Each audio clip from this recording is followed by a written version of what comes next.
Kwa hiyo mkuu wa wilaya, jambo la kwanza ambalo ni la muhimu sana, moja, mkishirikiana na halmashauri NEMKI, ni kuendelea kufanya operations maalum katika sehemu mbalimbali zikiwemo sehemu hizi ambazo leo tumekaa na wadau hao. Moja, kuendelea kuangalia maeneo ambayo yanahifadhi wageni ambao wameingia nchini kiholela na pengine kufichama kwenye baadhi ya maeneo kama hayo. Mkuu wa wilaya, kwa sasa katika maeneo yote haya ambayo tunayasema, maeneo nyeti, hatustahili kutoa kibali hata kimoja cha masuala ya mabaa. Haya maeneo nyeti namaanisha nini?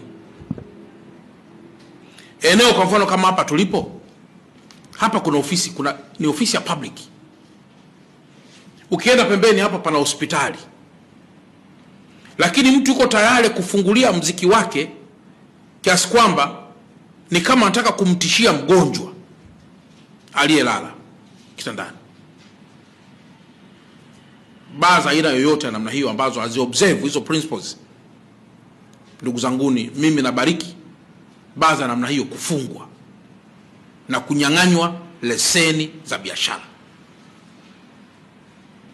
Ni afadhali tukamfundisha mtu kwenda kufanya biashara nyingine, sio hiyo, huku tukiamini kuwa mtu asipokunywa kileo hawezi kufa.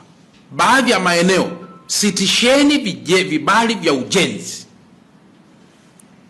Leo kwa mfano watu wa mipango miji bidi wawepo hapo.